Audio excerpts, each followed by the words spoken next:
வணக்கம் நண்பர்களே.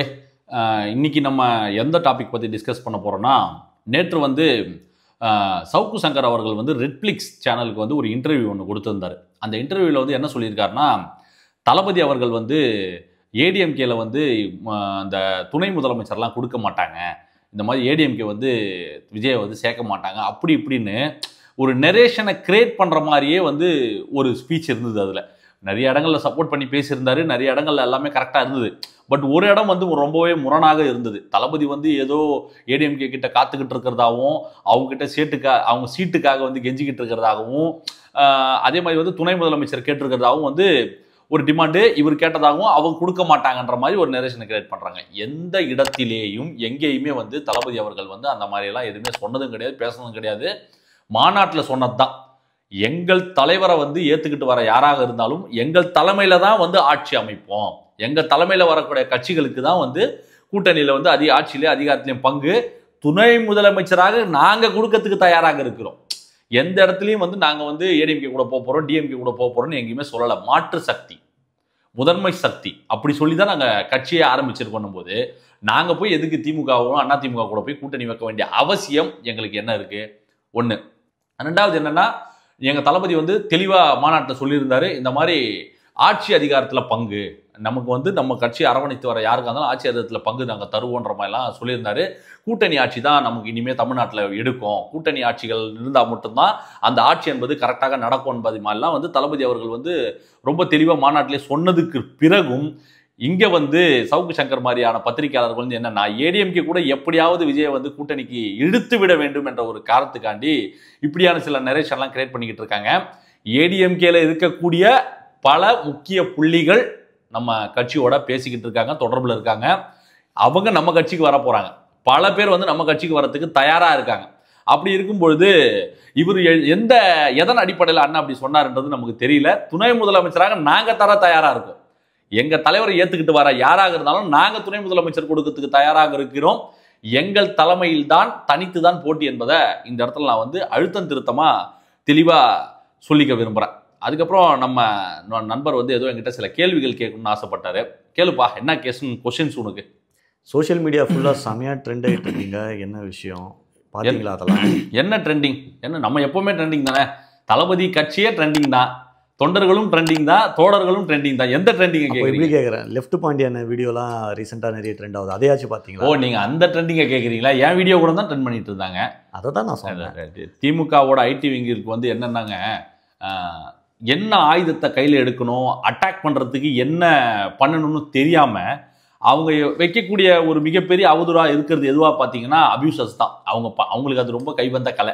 எனக்கு என்னன்னா, இவனுக்கெல்லாம் வந்து தலைமையில் வந்து பொறுப்பா, இவனுக்கா அவருக்கான்னு சொல்லி ஒரு விஷயம், பழைய வீடியோஸு, பழைய பதிவுகள், பழைய விஷயங்கள்லாம் எடுத்து போட்டு அதை ட்ரெண்ட் பண்ணுறது, பாத்தியா இவனுக்கெல்லாமான்னு சொல்லி. சிவாஜி கிருஷ்ணமூர்த்தியான ஆட்களே வந்து நீங்கள் அங்கீகாரம் கொடுத்து கட்சியில் சேர்த்து பேசுறதுக்காக ப்ரமோட் பண்ணுற நீங்கள்லாம் எங்களை பார்த்து கேள்வி கேட்கறதுக்கு அருகதை இருக்கான்னு நான் கேட்கலாம் இல்லையா? அவர் வந்து மேடைக்கு மேடை வந்து அசிங்கமாக திட்டிக்கிட்டு பேசிக்கிட்டு இருக்கக்கூடிய மூன்றாம் தர பேச்சாளரான மரியாதைக்குரிய அண்ணன்னே நான் சொல்கிறேன், அண்ணன் சிவாஜி கிருஷ்ணமூர்த்தியை வந்து நீங்கள் அங்கீகரித்து கட்சியில் வந்து நீங்கள் பொறுப்பு கொடுக்குறீங்கன்னும் போது எங்களுக்கு கொடுக்கூடாதா? நாங்கள் என்ன தினம் தினம் வந்து ஒவ்வொரு மாற்று கட்சியில் இருக்கிற பெண்களையும் மற்ற கட்சி தலைவர்களையும் அவதூறாகவும் அபியூசஸாகவும் அசிங்கமாகவும் நாங்கள் பேசிக்கிட்டு இருக்கோமா? அந்த கட்சியில் இருக்க பேச்சாளர் மாதிரி நாகரிகமான முறையில் பேசிக்கிட்டு இருக்கோம். எங்கள் தலைவர் வந்து ரொம்ப தெளிவாக சொல்லியிருந்தார், டீசன்ட் அப்ரோச் டீசன்ட் பாலிடிக்ஸ்ன்றதை நம்ம தளபதி தெளிவாக சொல்லியிருக்கார். பழைய போஸ்ட்டு, பழைய டைமில் பல விஷயங்கள், பல பேருக்கு பல விஷயங்கள் எடுத்து பார்த்தோன்னா எல்லாருக்கும் ஒவ்வொரு நெகட்டிவ் ப்ளஸ் என்பது இருக்கத்தான் செய்யும். அதை இப்போ எடுத்து போட்டு இவன் அப்படி பண்ணிட்டான், இவன் அப்படி பண்ணிட்டான்னா கதறு, உன்னை எவன் கண்டுக்கிட்டான்? ஆனால் எனக்கு ரொம்ப சந்தோஷமாக இருந்தது ஒரு விஷயத்தில். என்னென்னா, ஒரு வீடியோ ஒன்று ரெடி பண்ணியிருக்காங்க, என்னோட பழைய வீடியோஸ், என்னோட பழைய பதிவுகள்லாம் வச்சு ஒரு வீடியோ ஒன்று திமுக ஐடிவி ஒன்று ரெடி பண்ணியிருக்கு. நல்ல வைரல், இன்ஸ்டாகிராம் பக்கம் அங்கே இங்கன்னு நல்ல வைரல். எனக்கு என்னென்னா, ஒரு 100-200 ஃபாலோவர்ஸை சேர்த்து கொடுத்தாங்க. அந்த விதத்தில் எனக்கு ரொம்ப மகிழ்ச்சியாக இருந்தது. அண்ணன் லெஃப்ட் பாண்டியோட வீடியோவை பொறுத்த வரைக்கும் அவர் எப்பவுமே வந்து தளபதியோட உண்மை விசுவாசி, தொண்டன். ஒரு சின்ன கீரல், ஒரு சின்ன வார்த்தை தளபதி பற்றி தப்பாக பேசிட்டா கூட உணர்ச்சி வசத்தில் பொங்கக்கூடிய ஒரு உண்மை உணர்ச்சி மிக்க ஒரு அண்ணன் தான் அண்ணன் லெஃப்ட் பாண்டி அவர்கள். அவரோட வார்த்தைகள் எல்லாமே ஒரு உண்மையாக மனசுல இருந்து பேசுறது. அவர் எதுக்காக அந்த மாதிரி கோபமாக பேசியிருக்காருக்கான ஹிஸ்ட்ரியெல்லாம் இவங்க போடலை. தளபதி பற்றி தப்பாக பேசியிருப்பாங்க, அவதூறாக பேசியிருப்பாங்க, அபியூசஸாக பேசியிருப்பாங்க பல பேர். அதுக்காக அவர் பதிலடி கொடுத்துருப்பார், ரிப்ளை கொடுத்துருப்பார். அதை எடுத்து போடாமல், அதை கட் பண்ணி போடாமல் வெறும் இவர் திட்டினதை மட்டுமே கட் பண்ணி போட்டு ட்ரெண்ட் பண்ணிக்கிட்டு இருக்காங்க. அது மக்கள் மத்தியில் எடுப்படலை. நாங்கள் பல இடங்கள்ல, பல விவாத மேடைகளில் இது அந்த ரீசெண்டாக நியூஸ் 18ல் ஒரு சம்பவம் நடந்தது, பார்த்தீங்களா? அது நீங்கள் அதை பார்த்துருக்க மாட்டீங்க. சமீபத்தில் வந்து நியூஸ் 18ல் வந்து நம்ம செய்தி தொடர்பாளர் ரமேஷ் அவர்கள் வந்து இந்த ரவீந்திர துரைசாமியை போட்டு அடிச்ச அடி அடாடாடாடாடாடாப்பா. ஏன்னா நான் இன்னைக்கு கிளம்புறதுக்கு முன்னாடியே எனக்கு ஃபோன் பண்ணியிருந்தாரு, தலைவா இந்த மாதிரி நான் போகிறேன் சொல்லி. நான் சொன்னேன், ஒரு சோஷியல் மீடியாவில் நான் ஒரு பதிவும் போட்டிருந்தேன், என்ன பண்ணுவீங்களோ தெரியாது ஆர்டி கதறணும்னு. ஆனால் கட்டி பிடிச்சி முத்தம் கொடுக்குற அளவுக்கு கதற விட்டதுக்கான ஒரு ஹேட்ஸ் ஆஃப். ஒரு தரமான ஸ்பீச்சு. இன்னைக்கு சூழல்ல பத்திரிகையாளர்கள் என்ற போர்வையில், அரசியல் விமர்சகர் என்ற போர்வையில் மக்கள் கிட்ட பொய்யான தகவல்களை கொண்டு போய் சேர்க்கக்கூடிய ஒரு கேவலமான வேலையை தான் பார்க்கறாங்கன்றத வந்து தம்பி ரமேஷ் வந்து அடிச்சு பொளந்துட்டார். தெளிவா ஒரு கேள்வி கேட்டார், வேங்க வயல்ல உங்களோட நிலைப்பாடு என்ன? அரசு பக்கம் நிக்கிறீங்களா, மக்கள் பக்கம் நிக்கிறீங்களா? பரந்தூர் விஷயத்துல மக்கள் பக்கம் நிக்கிறீங்களா, அரசு பக்கம் நிக்கிறீங்களா? பத்திரிகையாளர் தானே, உண்மையை பேசுங்க. தேவையில்லாம எதுக்கு வந்து சீமானா பெரியாரான்னு சொல்லி ஒரு பொய் பிரச்சாரத்தை பண்ணிக்கிட்டு தமிழ்நாட்டு மக்களுக்கு இதால ஏதாச்சும் ஒரு யூஸ் இருக்கா? இதால யாராவது பயனடைவாங்களா? இன்னைக்கு சோறு இல்லைன்னு செத்துக்கிட்டு இருக்க ஒவ்வொருத்தருக்கும் வந்து சீமான் பெரியார் சண்டை போட்டுக்கிறதுனால அவங்க வீட்டுக்கு சோறு வந்துட போதான்னு ஒரு தெளிவா ஒரு கேள்வி கேட்கறாரு. இதுல ஏதாச்சும் ஒரு தப்பு இருக்கா? பேசிட்டாங்க பத்திரிகையாளர் பேசிட்டாங்க, ஐயோ நாகரிகம் இல்லையா, அப்படி இப்படின்னு கதறாங்க, மக்கள் கொண்டாடுறாங்க. இதைத்தான் நாங்கள் எதிர்பார்த்தது. என்னன்னா, இதற்கு முன்னாடி தாவேகாவுக்கு முன் பின் என்ற மாதிரி தான் இன்னைக்கு அரசியல் சூழல் களமானது மாறி இருக்கு. என்னன்னா, இதற்கு முன்னாடி இருக்கிற விவாத மேடைகள் எல்லாமே நீங்க பார்த்துருப்பீங்க. என்ன பேசுவாங்க? எதுக்குமே உதவாத ஒரு டாபிக். மக்கள் வந்து அங்க செத்துக்கிட்டே இருப்பான், அங்க அழுதுகிட்டே இருப்பான், போராடிக்கிட்டே இருப்பான். அதை பத்தி பேசாம வேற ஏதாச்சும் ஒரு டாபிக்கை எடுத்து வச்சுட்டு எல்லா நியூஸ் சேனலும் டிபேட் பண்ணோம். அதுக்கு வந்து வேலை வெட்டி இல்லாம 4 பேர் உட்காந்து அதுக்கு கருத்தும் சொல்லிக்கிட்டு இருப்பாங்க. இன்னைக்கு நாங்க கட்சி ஆரம்பித்ததற்கு பிறகு, எங்களை மாதிரி பேச்சாளர்கள் வந்த பிறகு, செய்தி தொடர்பாளர் போய் அந்த டிவி டிபேட்ல கலந்துகிட்ட பிறகு என்ன பேசுறான்? இது ஒரு டாபிக்கா?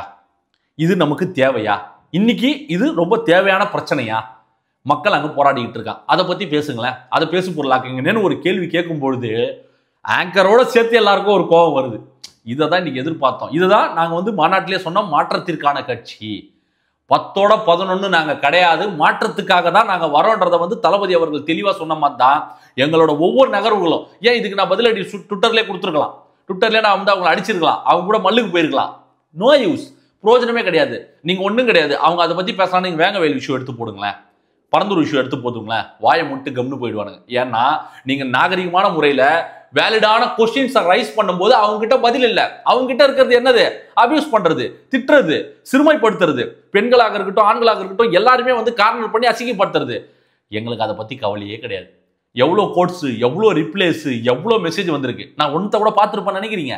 நான் கமெண்ட்ஸும் படிக்க மாட்டேன், கோட் பண்றதையும் பார்க்க மாட்டேன். நான் ஜாலியா வேலையை மட்டும் பார்த்துக்கிட்டு இருப்பேன். ஏன்னா இதெல்லாம் எங்களுக்கு பழக்கப்பட்ட விஷயம்.